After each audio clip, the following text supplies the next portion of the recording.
വിലയിരുത്താം. ഇപ്പോൾ RMP നേതാവ് ശ്രീ വേണു നമുക്കൊപ്പം ചേരുകയാണ്. ശ്രീ വേണു, ഇപ്പോൾ വിചാരണ കോടതി വിധി ശരിവെക്കുന്ന ഹൈക്കോടതി 26-ാം തീയതി ശിക്ഷ ഉയർത്തുന്നതിൽ തീരുമാനമെടുക്കുന്നതിനായി പ്രതികളുടെ ഭാഗം കൂടി കേൾക്കാൻ പോവുകയാണ്. പി മോഹനൻ അടക്കമുള്ളവരെ വെറുതെ വിട്ട നടപടി ശരിവെക്കുകയാണ് ഹൈക്കോടതി. തുടർ പോരാട്ടം ഉണ്ടാകുമെന്ന് KK രമ സൂചിപ്പിക്കുന്നുമുണ്ട്. ഈ വിധിയെ അതിന്റെ ഒരു ഇപ്പോൾ വന്നിരിക്കുന്ന വിവരങ്ങൾ വെച്ച് താങ്കൾ എങ്ങനെയാണ് വിലയിരുത്തുന്നത്? ആദ്യ പ്രതികരണം. ഒന്ന്, ഈ വിധിയെ ഞങ്ങൾ സ്വാഗതം ചെയ്യുകയാണ്. മറ്റൊന്ന്, ഈ കേസ് ഞങ്ങൾ ഉയർത്തിയ വാദഗതി. കാരണം ഇത് CPIM-ന്റെ രാഷ്ട്രീയ തീരുമാനമാണ് ഈ ഭീകരമായ കൊലപാതകം നടത്തിയെന്ന് ഞങ്ങൾ ഉയർത്തിയ വാദം ഇപ്പോൾ ഹൈക്കോടതി അംഗീകരിച്ചിരിക്കുകയാണ്. KK കൃഷ്ണനും ജ്യോതിബാബു ഉൾപ്പെടെയുള്ള 2 നേതാക്കന്മാരെ കൂടി വീണ്ടും പ്രതിപട്ടികയിൽ ഉൾപ്പെടുത്തി. ഞങ്ങൾ പി മോഹൻ ഉൾപ്പെടെയുള്ള നേതാക്കന്മാരെ ഉൾപ്പെടെ ഇതിൽ പങ്കാളിത്തം ഉണ്ട് എന്ന് ആണ് ഞങ്ങളുടെ ഹൈക്കോടതി ഞങ്ങൾ വാദിച്ചിരുന്നത്. പക്ഷേ പി മോഹൻ ഇപ്പോഴും ഒഴിവാക്കപ്പെട്ടിട്ടുണ്ട്. തീർച്ചയായും പി മോഹൻ ഉൾപ്പെടെ CPIM-ന്റെ ഉന്നത നേതൃത്വത്തിലുള്ള പങ്ക് തെളിയിക്കാൻ കഴിയുന്ന രൂപത്തിലേക്ക് ഞങ്ങൾ സുപ്രീം കോടതിയിലേക്ക് പോവുകയാണ്.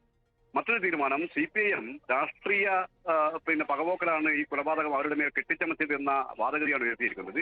ഇനിയെങ്കിലും CPIM ഈ കൊലപാതകത്തിന് ഉത്തരവാദിത്വം ഏറ്റെടുത്തുകൊണ്ടുള്ള ഒരു മാന്യതയെങ്കിലും കാണിക്കാൻ വേണ്ടി CPIM-ന്റെ നേതൃത്വം തയ്യാറാകണമെന്നതാണ് എനിക്ക് സൂചിപ്പിക്കാനുള്ളത്. ജ്യോതിബാബുവിനെ അടക്കം വെറുതെ വിട്ട നടപടി കോടതി റദ്ദാക്കിയിരിക്കുകയാണ്. ഈ വിധിയുടെ ആദ്യ പ്രതികരണമാണ് താങ്കൾ നടത്തിയത്. ഒരു രാഷ്ട്രീയ കൊലപാതകം 1 മുതൽ 7 വരെയുള്ള പ്രതികൾ, ആ പ്രതിപട്ടിക കണ്ടാൽ തന്നെ വ്യക്തമാകുന്ന ഒരു കാര്യമുണ്ട് എന്ന് KK രമ പറയുന്നു, പ്രോസിക്യൂട്ടർ പറയുന്നു. അവരിലേക്ക് നയിച്ച വാടക കൊലയാളികളെ നിയോഗിച്ചവരിലേക്ക് കൃത്യമായി അന്വേഷണമെത്തി അവർ ശിക്ഷിക്കപ്പെടുമ്പോഴേ TP ചന്ദ്രശേഖരന് നീതി ഉറപ്പാകൂ എന്നത് RMP ആവർത്തിച്ച് പറഞ്ഞുകൊണ്ടിരിക്കുന്നതാണ്. അതിലേക്ക് അടുക്കുന്നു എന്ന് കരുതാമോ ശ്രീ എൻ വേണു? തീർച്ചയായും അതിലേക്ക് അടുക്കുകയാണ്. ഇപ്പോൾ അതിൽ ഏറ്റവും പ്രധാനപ്പെട്ടത് ഇപ്പൊ CH അശോകനും അതുപോലെ കുഞ്ഞനന്ദനും. CH അശോകൻ കോഴിക്കോട് ജില്ലാ കമ്മിറ്റി അംഗമാണ്, NGO യൂണിയന്റെ സംസ്ഥാന ജനറൽ സെക്രട്ടറി ആയിരുന്നു.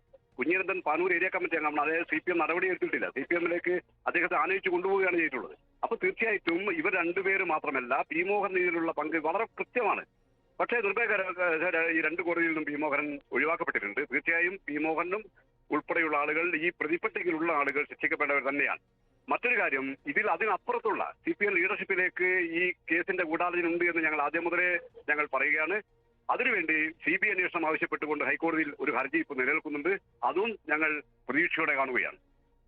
ശ്രീ എൻ വേണു, അതായത് നീതി ഉറപ്പാകണമെങ്കിൽ പി മോഹനൻ ഇപ്പോൾ പാർട്ടി സംവിധാനത്തിൽ കൃത്യമായി പരിഗണിക്കപ്പെടുന്ന നേതാക്കളിൽ ഒരാളാണ്. അദ്ദേഹം അടക്കമുള്ള ആളുകൾക്ക് ശിക്ഷ ലഭിക്കണമെന്നതാണ് RMP ആഗ്രഹിക്കുന്നത്. തീർച്ചയായും. കാരണം ഇതില് ഈ പി മോഹനിലേക്ക് അടുത്തുകൊണ്ടിരിക്കുകയാണ്. കാരണം ഇത് CH അശോകനും KK കൃഷ്ണനും ഉൾപ്പെടെയുള്ള ആളുകൾ, അതുപോലെ ഇപ്പോൾ ജ്യോതിബാബു, ഇതൊക്കെ വരുമ്പോൾ സ്വാഭാവികമായും ഒഞ്ചിയത്തെയും കണ്ണൂരിനെയും കോഴിക്കോട്ടെയും പ്രധാനപ്പെട്ട CPM നേതാക്കന്മാർക്ക് ഇതിലുള്ള പങ്ക് വ്യക്തമായിരിക്കുകയാണ്. ഹൈക്കോടതി വിധിയോടുകൂടി അത് സുനിശ്ചിതമായി കഴിഞ്ഞു. ഇനിയും അവർ CPIM എനിക്ക് അഭ്യർത്ഥിക്കാനുള്ളത്, ഇവർ ഈ വാദഗതി അംഗീകരിക്കണം. ഹൈക്കോടതി വിധി അംഗീകരിച്ചുകൊണ്ട് ഞങ്ങൾക്ക് ഇതിന്റെ ഉത്തരവാദിത്തമുണ്ട് എന്ന് കേരളത്തിലെ സമൂഹത്തോട് തുറന്ന് പറയാനുള്ള ആർജവം അവർ കാണിക്കണം. ശ്രീ എൻ വേണു, വാടക കൊലയാളികൾക്ക് കരാർ നൽകുന്ന ഒരു കേന്ദ്രം, ആ ബുദ്ധി കേന്ദ്രം ഏതെന്ന ചോദ്യം TP ചന്ദ്രശേഖരൻ കൊല്ലപ്പെട്ട സമയം മുതൽ തന്നെ RMP-യും KK രമയും അത് ഉയർത്തിക്കൊണ്ടേയിരിക്കുകയാണ്. അതിൽ വിചാരണ കോടതി വിധി ശരിവെക്കുന്ന ഹൈക്കോടതി ഇനിയിപ്പോൾ 26-ാം തീയതി ഈ പ്രതികളുടെ ശിക്ഷ ഉയർത്തുന്നതിലാണ് ഒരു തീരുമാനം എടുക്കേണ്ടത്. അതോടൊപ്പം മേൽക്കോടതിയെ സമീപിച്ചുകൊണ്ട് ഈ വെറുതെ വിട്ട 36 പേരിൽ പുറത്തു നിൽക്കുന്നവരുണ്ട്, അവർക്ക് കൂടി ശിക്ഷ ഉറപ്പാക്കുന്ന ഒരു ഘട്ടം വരെ ഈ നിയമ പോരാട്ടം തുടരുകയല്ലേ RMP? തീർച്ചയായും ഈ നിയമങ്ങൾ തുടരും. ഏറ്റവും ഉയർന്ന ശിക്ഷ, ഈ പൈശാചികമായ കൊലപാതകം, കേരളം കണ്ടതിൽ ഏറ്റവും ഭീകരമായ ഈ പൈശാചിക കൊലപാതകം നടത്തിയ ആളുകൾക്ക് ഏറ്റവും ഉയർന്ന ശിക്ഷ, വധശിക്ഷ നൽകണമെന്നാണ് ഞങ്ങളുടെ അപ്പീൽ. ഇവിടെ അതിനുവേണ്ടിയുള്ള പോരാട്ടം ഞങ്ങൾ തുടരും. സുപ്രീം കോടതി ഉൾപ്പെടെയുള്ള ഉന്നത നീതിപീഠത്തിലേക്ക് ഞങ്ങൾ പോകും എന്ന കാര്യത്തിൽ ഒരു വ്യത്യാസമില്ല. തീർച്ചയായും അത് പോകും.